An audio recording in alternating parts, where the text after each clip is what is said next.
Bismillahirrahmanirrahim. Assalamualaikum warahmatullahi wabarakatuh. Alhamdulillahirabbil alamin. Sallallahu ala nabiyyina Muhammadin wa ala alihi wa ashabihi ajma'in. Wa man tabi'ahum bi ihsanin ila yaumiddin wa sallama tasliman katsiran amma ba'd. Alhamdulillah, segala puji hanya milik Allah Tabaraka wa Ta'ala yang dengan segala limpahan nikmat, taufik dan hidayahnya telah menyempurnakan nikmatnya bagi kita semua berpuasa pada hari ini dan menegakkan qiyamul lail pada malam hari ini. Semoga Allah Subhanahu wa Ta'ala menerima puasa kita dan qiyam kita dan menjadikan keduanya pemberat timbangan amal kita yaumul qiyamah nanti. Semoga salawat dan salam selalu tercurahkan untuk baginda Nabi Muhammad sallallahu alaihi wasallam, kepada seluruh keluarganya dan kepada seluruh sahabatnya dan yang mengikuti mereka di atas sunnah hingga hari akhir nanti. Jamaah sekalian yang dirahmati Allah Subhanahu wa Ta'ala, pada malam hari ini kita akan masuk pada tafsir surah At-Tin, surah At-Tin yang maknanya mungkin ma'ruf buat antum semua, akan tetapi kalau antum buka kitab tafsir, antum akan menemukan surat ini tidak sesederhana yang antum lihat. Mungkin bisa antum lihat pada ayat yang pertama, wat-tini waz-zaitun. Apa yang tertulis di terjemahan apa? Buah tin dan buah zaitun. Banyak yang memahami bahwasanya buah tin karena faidahnya banyak. Ya. Lalu bagaimana dengan tamr? Bagaimana dengan kurma? Kenapa tidak ada surat rutab? Kenapa tidak ada surat at-tamr? Padahal lebih banyak mana buah dimakan Nabi sallallahu alaihi wasallam? Tamr atau buah tin? Lebih banyak tamr. Ya. Beliau makan buah tamr dan rutab jauh lebih banyak dibandingkan buah tin. Lalu kenapa yang dibuat surat adalah buah tin? Jadi dia bukan sesederhana Allah Subhanahu wa Ta'ala cuma menyampaikan buah tin begitu saja. Tidak. Ada di sana. Zaitun pun sama. Ya. Zaitun karena minyaknya bermanfaat.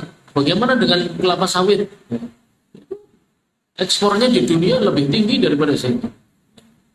Jadi bukan itu, poinnya bukan di sana. Antum melihat, oleh karena itu tidak mungkin seseorang memahami kandungan isi Al-Quran dengan terjemah adalah sesuatu yang mustahil. Antum buka kitab tafsir apapun, antum akan menemukan riwayat dari sahabat Abdullah bin Abbas radhiyallahu anhu. Jadi ada empat negeri yang Allah Subhanahu wa Ta'ala bicarakan di sana.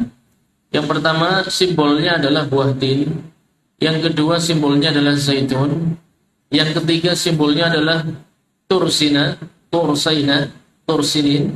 yang keempat simbolnya adalah Mekah Mukarramah, Baladil Amin. Antum perhatikan di beberapa kitab tafsir, yang dimaksud tin adalah kapalnya Nabi Nuh alaihi salam ketika mendarat di bukit Judi, ya, wastawat 'alal Judi, ketika seluruh permukaan bumi tenggelam, cuma tertinggal bahteranya Nabi Nuh alaihi salam, itu berada di bukit Judi. Itu bukit yang penuh dengan tanaman buah tin. Itu yang tahu kaum ahli kitab. Makanya kalau kaum ahli kitab lihat surat ini, mereka langsung paham. Karena Muhammad gak ngalami itu.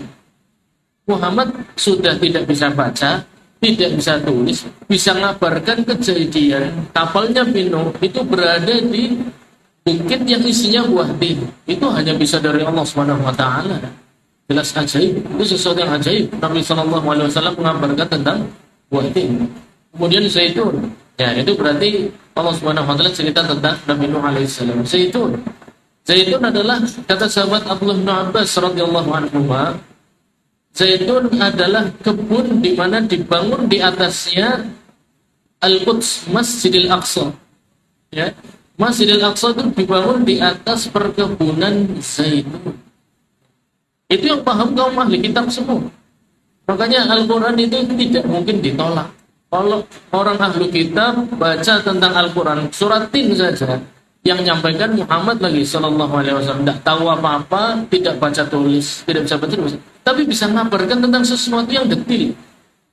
Kapalnya Nabi Nuh berada di perbukitan buah tin, Masjid Al-Aqsa dibangun di atas perkebunan zaitun, itu cuma orang zaman dulu yang tahu. Dan itu dinukil dalam kitab-kitab mereka. Dalam Injil beberapa versi disebutkan bahwasanya itu di atas perkebunan tin, dan Masjid Al-Aqsa di atas perkebunan zaitun. Ya, itu dua. Berarti Nabi Nuh sudah, Al-Aqsa sudah, ya. Quds adalah mahbab wahyunya Injil Nabi Isa alaihissalam.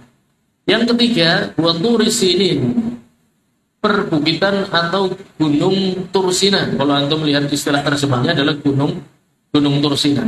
Itu adalah tempat Nabi Musa alaihissalam pertama kali mengambil wahyu dari Allah Subhanahu wa taala. Yang keempat, wa hadzal baladil amin. Allah Subhanahu wa taala bersumpah dengan 4 tempat.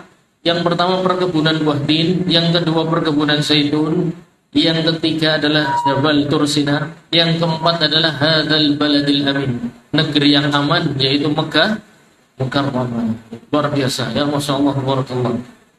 Kemudian berarti Allah Subhanahu wa taala menyinggung tentang Nabi Nuh alaihissalam, Nabi Isa alaihissalam, Nabi Musa alaihissalam. Yang berikutnya adalah Nabi Muhammad sallallahu alaihi wasallam. Itu isyarat yang sangat kuat. Kalau ahli kitab beriman tentang kejadian Nabi Nuh, beriman tentang kejadian Nabi Musa, beriman tentang kejadian Nabi Isa, harusnya mereka juga beriman tentang kejadiannya Nabi Muhammad sallallahu alaihi wasallam. Itu kisah pembuka dari surat At-Tin. Allah Subhanahu wa taala bersumpah, wat-tin waz-zaitun wa turi sinin wa hadzal baladil amin, bersumpah terhadap empat kejadian besar. Laqad khalaqnal insana fi ahsani taqwim. Sungguh telah kami ciptakan manusia sesempurna-sempurnanya penciptaan. Maksudnya apa? Tidak ada makhluk di bumi ini yang lebih sempurna jadi manusia. Kok bisa manusia nyembah batu? Padahal batu itu kalian pukul-pukul, kalian pahat jadi rumah. Tapi di sekitar Mekah itu kan isinya batu-batu. Ya, batu berbentuk sesembahan yang mereka buat. Allah Subhanahu wa taala menegaskan kalian itu makhluk paling sempurna, kok bisa nyembahnya batu? Ya. Kemudian di India ada yang nyembah apa? Sapi, ya. Di negeri yang lain ada yang nyembah monyet. Ini barang aneh. Tidak masuk akal manusia nyembah makhluk selain manusia, itu hal yang mustahil. Karena manusia sudah makhluk yang paling sempurna. Dan itu diingatkan Allah Subhanahu wa taala supaya akal kita dipakai. Bahkan jin pun ditundukkan oleh manusia. Nabi Sulaiman alaihissalam menundukkan pasukan jin. Manusia itu sudah makhluk paling sempurna, akalnya paling sempurna.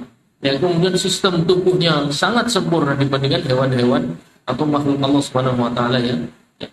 Laqad khalaqnal insana fi ahsani taqwim tsumma radadnahu asfala safilin. Tapi manusia kalau hanya mengandalkan fitrah hawanya, fitrah tabiat manusia, yang pasti asfala safilin, dia akan menjadi makhluk yang rendah. Dia akan menjadi makhluk yang hina. Dia akan berzina, dia akan mencuri, dia akan menipu, dia akan membunuh, ya. Dia akan zalim, dia akan ngambil harta milik orang lain. Itu tabiat manusia. Pasti asfala safilin, pasti jadi orang rendahan. Illal ladzina amanu wa amalus salihat. Ya, illal ladzina amanu wa amilu salihati falahum ajrun ghairu mamnun. Kecuali kalau manusia itu mau belajar apa itu keimanan dan apa itu amalan saleh, baru mereka menjadi manusia yang punya nilai. Pada asalnya dia akan menjadi manusia rendahan. Tapi kalau beriman, beramal saleh, barulah dia akan menjadi hamba Allah yang bernilai di hadapannya. Ajrun ghairu mamnun, fama yukadzibuka ba'du biddin.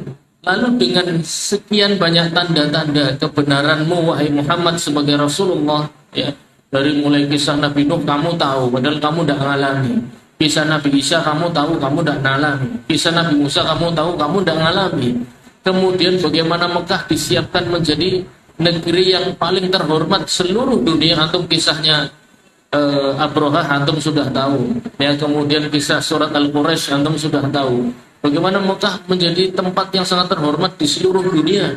Seakan-akan itu persiapan akan muncul dari sana seorang nabi yang sangat dihormati dan akan menyebarkan pengaruhnya ke seluruh dunia.